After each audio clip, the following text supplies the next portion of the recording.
Hey folks, fancy meeting you here. My name's Chris Bouvette, otherwise known as Papa Bouvette. I'm a guy who just loves the outdoors, loves camping, and I'm here to share some of my knowledge with you to help keep camping safe and sustainable for the years to come.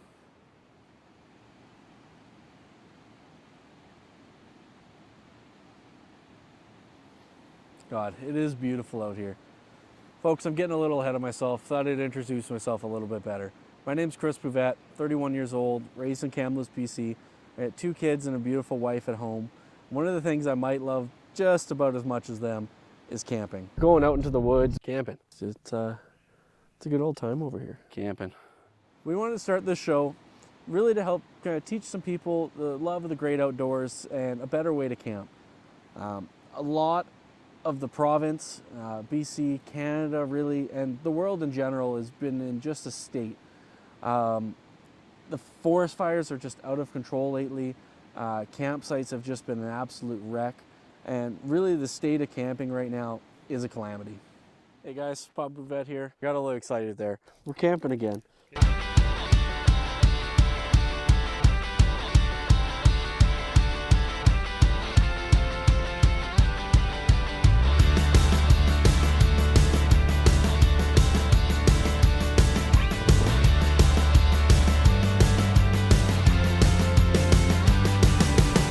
Camping now.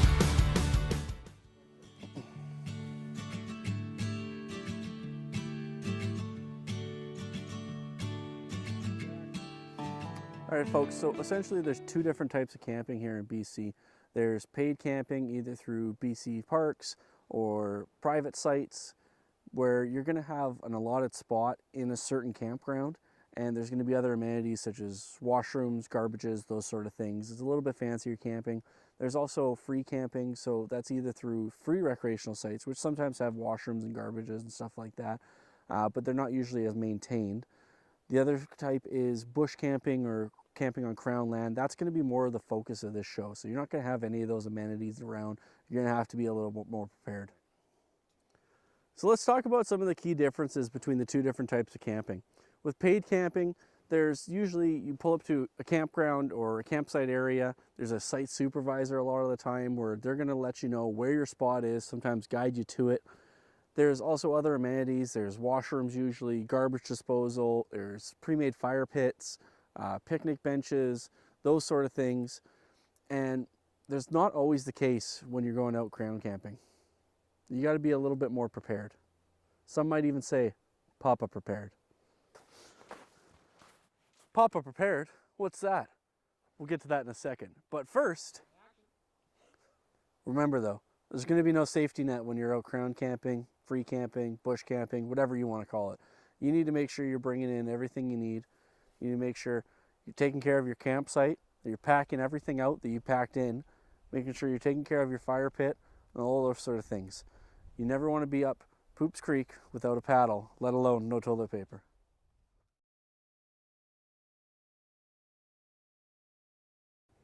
Now I know this might sound scary, but it's not. The whole reason we started this show was to teach everyone how to enjoy nature to its fullest and to make sure that everything is sustainable for everyone to enjoy for years and years to come.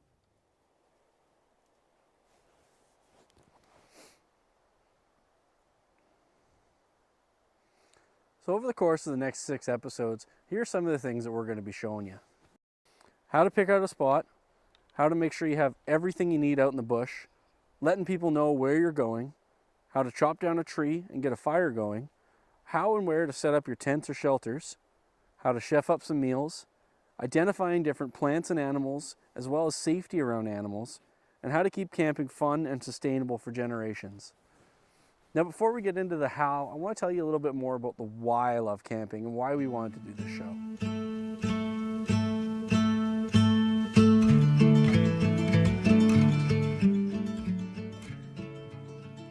Oh, why I love camping. It's a good question.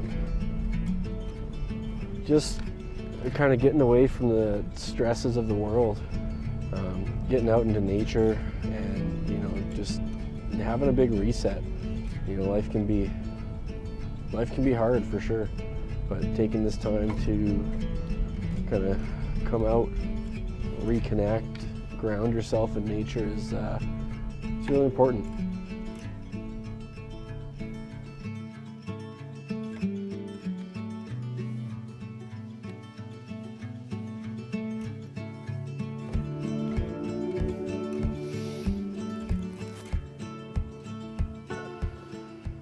So when did I first start camping? Probably as a baby or a really young kid. I remember camping with my parents and my sisters, and we used to have an old camper van.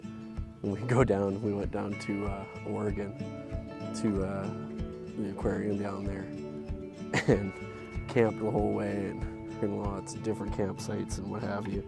And we used to do big family reunion kind of camping trips where, you know, we'd get all my aunts and uncles and all of our cousins, and, you know, we'd load 50 people or so into this tiny little spot.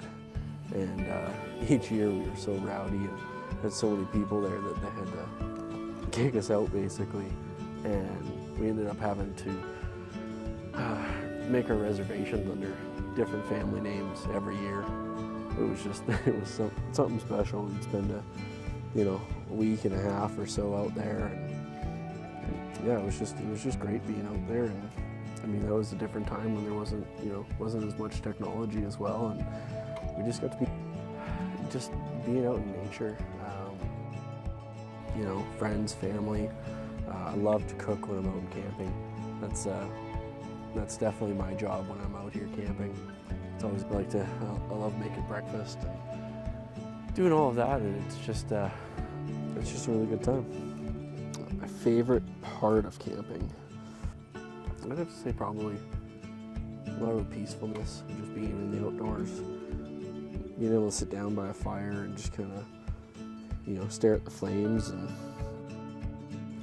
looking out at the lake, and when it's just a crystal clear lake and, nobody's out there, it's just, it's something special, late afternoon or first thing in the morning, just kind of being able to wake up and, not hear all the hustle and bustle of the city, and, it's birds chirping, and, sometimes you get all different kinds of, like where we're at right now, there's a bunch of chipmunks and stuff running around, and, a ton of birds, and, being able to just sit back and reset from the stresses of life. And there are so many amazing places in this world. I'm just so grateful to be able to have a ton of them here, within an hour of my hometown and where I live. Some advice that I would give to first-time campers is just get out there. Just get out there and do it. You're going to make mistakes, but now, I mean, there's so many resources out there and so many people with different information where, they're out there making the mistakes for you, so you don't have to. You want to be safe, for sure, especially if you're, way out in the middle of nowhere where, ambulances and stuff can't get to you. Or not easily anyway. You definitely want to be safe as you can. Do your best, kind of be prepared. Make a list before you pack. Make sure you check everything off that list, because the amount of times I've forgotten something as simple as my camping chair. I forget my camping chair all the time. It's the worst. And then I'm just sitting on a cooler for the whole time. One of my favorite ways to camp is just sleeping in the back of the car. I throw a foamy down, my seats fold down. Not everybody's car, does that exact thing, but, I just throw a sleeping bag and a mat in the back, and I'm on my way. I don't have to worry about setting up a tent. It's a lot less hassle doing it that way.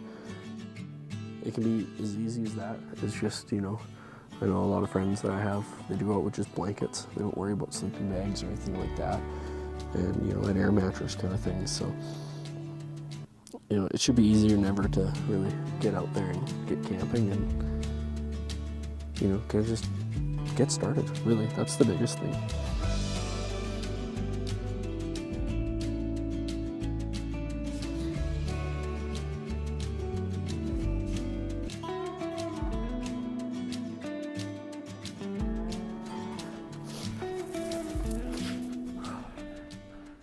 Hey ladies and gents, I'm Barry Brown, Brown Bear. And let me be the first to tell you, if you're here watching Papa Bouvette's Camp in Calamity, you're already off to a great start. Now I know you're thinking, Barry, what are you doing up? Shouldn't you be hibernating right now? Well, I woke up extra early when I heard my friend Papa Bouvette was going to be putting on this show to remind everyone at home that animal safety never sleeps.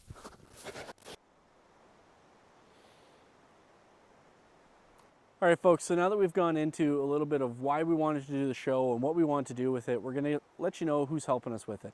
So we've got Brody Thomas, my best friend. He's our producer, camera operator, ton of things behind the scene as well. We've got our other best friend, Adam Hunt. He's going to be kind of our assistant, helping us out with kind of whatever we really need. We've got our good buddy Yukon Jimbo coming down. That's going to be a ton of fun, super knowledgeable guy about the outdoors. We've got Troy. He's a horticulturist working with conservation, so he's going to be teaching us a little bit about different trees and different flora around the area. We've got Barry Brown, Brown Bear, going to be coming in. He's going to be teaching us about kind of animal safety, food safety, and kind of just sharing the general environment with our furry friends. And it could be other special guests. Who knows who you're going to run into in the woods. Can't wait to show it to you. All right, folks, so now that we've kind of gone into why we wanted to do this show, why we love camping, what we wanted to do with this show, let's get going home, start packing up, getting prepared for camping. Chris, is that you? Frank, what are you doing here? You guys were camping. I thought I'd join. Yeah, what'd you bring? You all ready? No, I found some good sticks. Did you bring a tent No. or food? No, I figured I'd find some. What? See, folks, this is why it's a calamity. This is what we need to sort out. Let's get going home, see what we can do about this mess.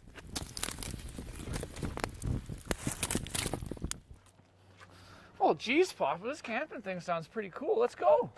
Whoa, whoa, whoa. Before we get out in the beautiful backyard country that we got around Kamloops here, are you Papa prepared? Papa prepared? Papa prepared? Papa prepared? What's that? So being Papa prepared really comes down to being equipped to handle any situation in the outdoors. It's going to be about 4 simple points. 1, did you let somebody know where you're going to be and how long you're going to be out there in case of any emergencies?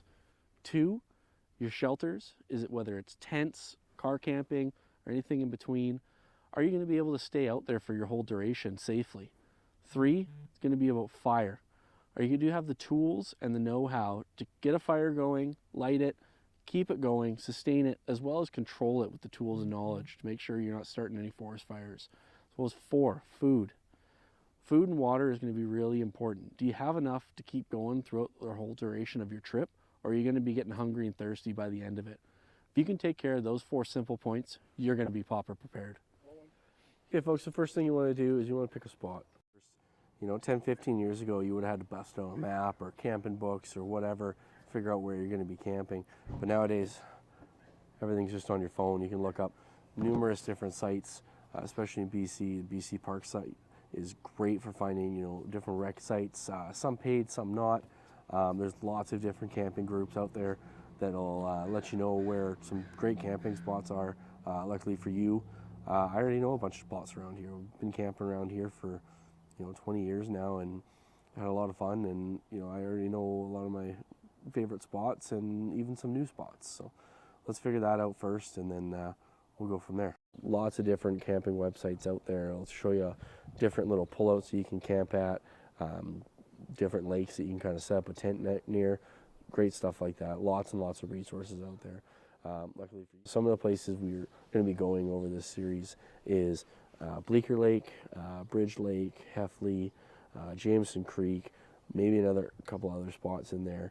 But the other thing you want to make sure you're doing is you want to make sure that you're telling people where you are once you figure out where you're camping. I always let my mom know where I'm going to be. Otherwise, she's just going to panic if she ever, gets a call from anyone but me. So tell them where you are, how long you're going to be there. If you can, share your location, drop a pin to them, whatever. If you're going up forestry roads, figure out what kind of mile marker you're at on the road. Mile markers? Papa must be talking about Forest Service roads. Here's some quick pointers and tips to remember when going camping on Forest Service roads. Hey folks, so one of the things you want to look for when you're looking for a site is if you do drive up any forestry roads, this is going to be this sign at the front. This is going to be the radio for you can see that they're on. Now, what you want to do is if you don't have a radio, make sure you're driving slow. Make sure you know where the spots you can pull over are. Making sure you're being very aware because potentially at any time you could have a semi-truck coming at you, and that could be disastrous if you're going too fast or not paying attention. So just make sure you're safe out there. Take care, folks. Let's get back into it, folks. Making sure you letting everyone know kind of exactly where you're going to be and when you're coming back. So that way, if you don't come back at that time, people know to start panicking or not panicking, and they know where to start looking for you. We're going to cover a lot of that in another episode, kind of what happens if you do get in a kind of survival situation or emergency situation, and we'll move on to that. Okay, so once you get that all sorted out where you're going, let's start packing. First things first, we're going to need to find a place to sleep and something to sleep in. Hey folks, so a couple of things here, folks. So I've got my tent here. It's kind of late fall, early winter. So this is a tent I can put my stove in, help keep me warm at night, kind of warm me up in the morning before I get out of bed. I've got two different mats here. I've got the kind of fold-out mat that I like to put down. I also have a blow-up mattress as well. This thing's super nice because it's nice and lightweight. It's really small, easy to pack up in case it's just me and I'm taking my backpack out or something like that. This one's a little bit thicker, a little bit comfier, but you need a little more space to pack that up in. So a couple of different options for you. I got my big winter sleeping bag here. This one definitely not a backpacking thing, but you need a little more space, but it's definitely going to keep me nice and warm at night. Sometimes I'll bring multiple sleeping bags or extra pillows, blankets, those sort of things, just to kind of make sure that I'm nice and cozy at night. All right, so next thing you want to do is you want to make sure you have something to get some firewood, start a fire, those sort of things. Make sure you check with your local laws, make sure there's no fire bans on, make sure you're allowed to gather, dead wood or anything like that in that area there. A couple of different things. I've got my little folding saw here. I've got a hatchet, wood splitting axe, kind of a chopping axe, those kind of things. I also got the big chainsaw, make sure we can cut down a tree if we need to. Chainsaw, make sure you're bringing fuel, bar oil, those kind of things. There's also a chainsaw tool that usually comes with every chainsaw, a sharpening tool as well.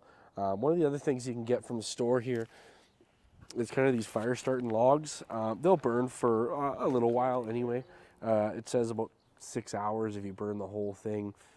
Kind of depends on the environment at that time. But I like those for my wood stove just to kind of get me an extra couple hours of burning on that. All right, so we've got somewhere to sleep. Got different ways to keep us warm. I can't help but think that we're forgetting something. Oh, right. What are we going to eat? How are we going to cook? All right, folks, so I've got a couple of things I like to take camping with me for cooking and whatnot. I've got my main stove.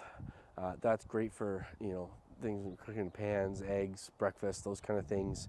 Hot dogs, you can always just carve out a stick and use that.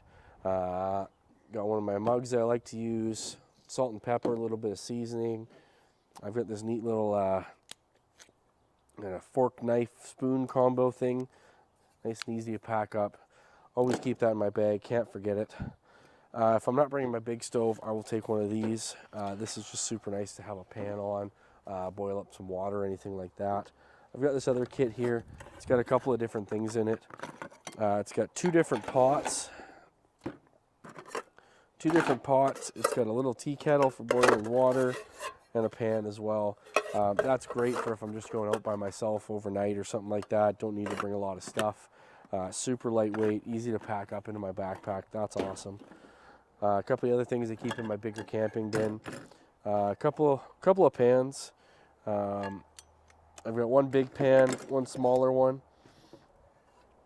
Super nice for cooking breakfast on and whatever else I can think of cooking out in the woods there. I've got a flipping spatula, I've got some tongs. Those kind of things are awesome.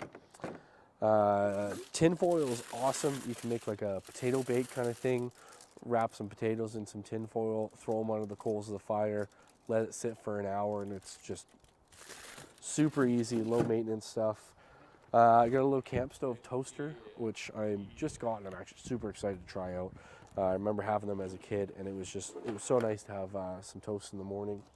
And then I also have a boiler kind of thing that goes over the fire there. You just hold it up over the fire, build up some rocks, and you can just kind of sit it there. That's awesome as well. That's kind of the main stuff that I'll bring camping. A lot of the time I'm just bringing hot dogs and whatever else, and those are easy enough to cook over the fire, so I don't have to bring all of this. But if I'm going out for a day or two, I like to bring a little bit more so I can have a little bit better meals, because if I'm out there chopping wood, doing all those kind of things, I'm really building up an appetite. So.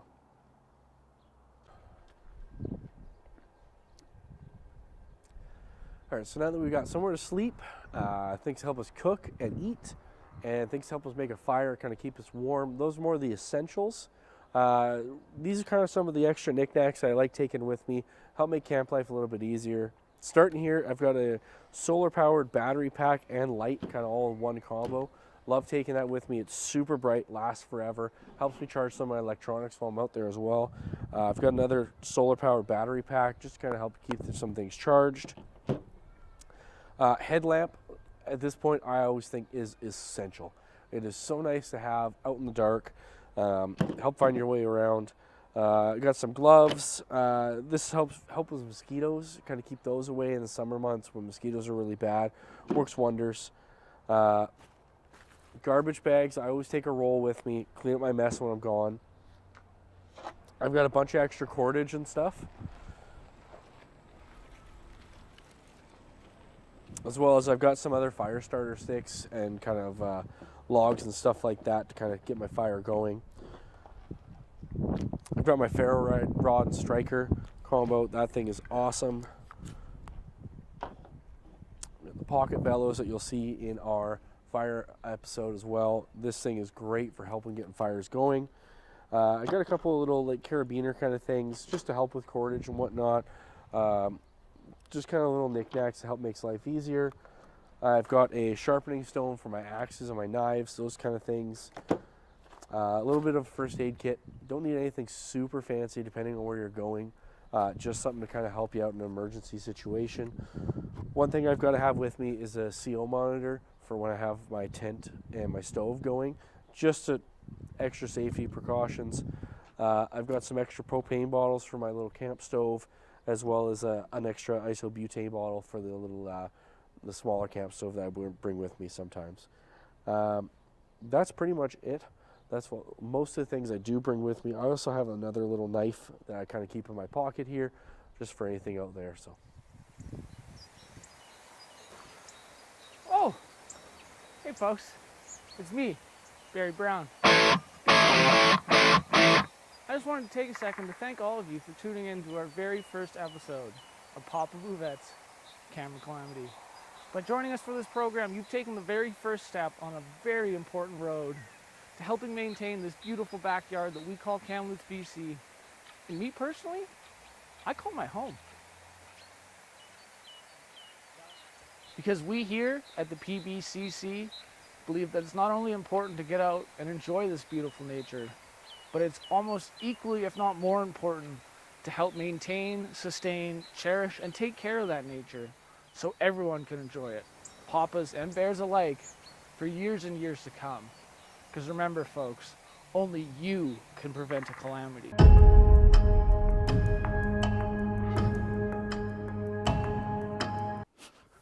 Thank you all for watching Papa Bouvette's Camping Calamity. I'm Barry Brown. We'll see you out here next time.